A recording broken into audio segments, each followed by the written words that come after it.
Doll's Revenge, a bone-chilling horror story. Chapter 1, The Cursed Doll. In the decaying remnants of an old Victorian mansion, hidden deep within the misty woods of Black Hollow, an ancient doll sat in the shadows of a forgotten attic. Her porcelain face was cracked. Her lifeless glass eyes seemed to follow anyone who dared to look at her, and her once beautiful dress was stained with age and something far darker. This was no ordinary doll. Decades ago, she belonged to a little girl named Eleanor Whitmore, the last heir of the doomed Whitmore family. Eleanor's mother, a practitioner of forbidden rituals, had crafted the doll as a vessel to trap a vengeful soul.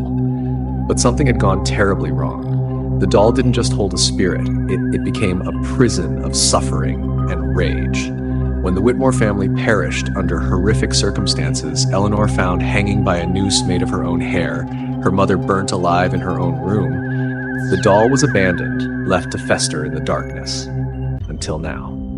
Chapter 2. The Family's Arrival. The Peterson family, David, his wife Claire, and their 10-year-old daughter Lily, had no idea what they were stepping into when they moved into the old mansion. They bought it at an unbelievably cheap price, unaware of the tragedies that had stained its history. Lily, a curious and imaginative child, was the first to discover the doll in the attic.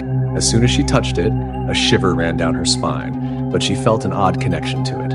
"Mommy, look, she's beautiful," she said, cradling the doll. Claire frowned at the cracked porcelain face. "Maybe we should leave it here, sweetheart." But Lily insisted, and soon the doll had a new home in her bedroom. That night, as the wind howled outside, something shifted inside the house. Lily's closet door creaked open by itself. The rocking chair beside her bed swayed ever so slightly, and the doll, placed neatly on a chair, was no longer facing forward. It had turned its head toward Lily's sleeping form. Chapter 3, The Whispering Begins. The nightmares started immediately. Lily woke up screaming, claiming she heard someone whispering her name. David dismissed it as a child's overactive imagination. New house, new surroundings, it's just her mind playing tricks on her, he told Claire. But Claire wasn't so sure. Objects seemed to move on their own. The hallway lights flickered at night. A foul smell, like something rotting, lingered in the air, though they could never find the source. And the doll was never where they left it.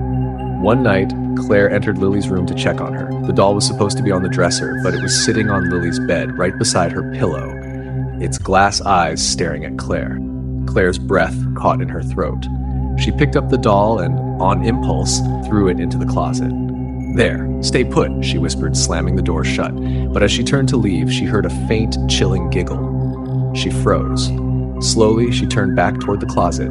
The door was slightly open. The doll was no longer inside. It was sitting back on Lily's bed. Chapter 4, The Terror Grows. Claire tried to rationalize what she saw, but deep down, she knew something was terribly wrong. The following nights were worse. The whispers grew louder, turning into shrieks at odd hours. Shadows crawled across the walls, moving unnaturally.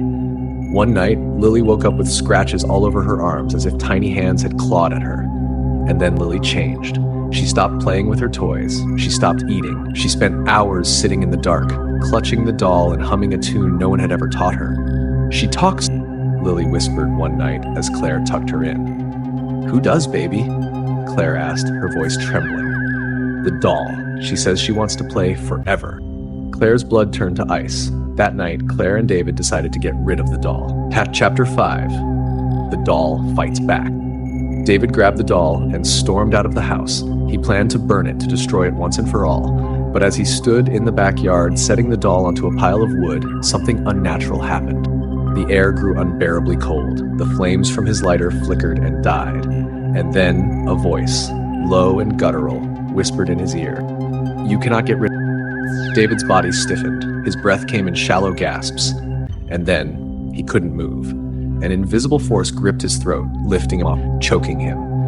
Inside the house, Claire screamed as she saw David's body levitating outside the window, his face turning blue. Then, he was thrown to the ground with brutal force. Bones cracked. He lay motionless. Claire rushed outside, shaking him. "David, wake up!" he gasped, his eyes filled with terror. We can't get rid of it," he choked out.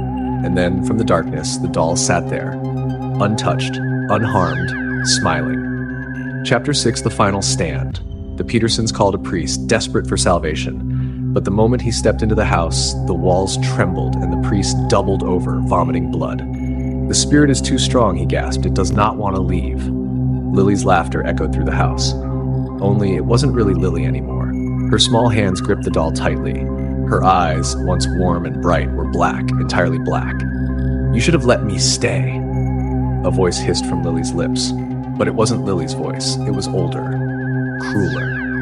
The priest began chanting, but Lily, no, the thing inside her, shrieked, an ear-piercing sound that shattered glass and sent books flying off the shelves. The walls bled. The floor cracked open. Shadows writhed like living creatures. The house was collapsing. Claire grabbed Lily, screaming her name, shaking her. "Come back to me, baby." For a split second, something flickered in Lily's eyes. A moment of recognition, a moment of resistance. Then, the doll snapped its head toward Claire. "She is mine." And the house imploded into darkness. Epilogue, the new beginning. Days later, the ruins of the Whitmore mansion stood silent. The police found no survivors, like the Petersons were gone. And yet, among the ashes, one thing remained untouched. A porcelain doll. Its cracked lips curled into a smile, waiting for the next family, for the next child, for the next game.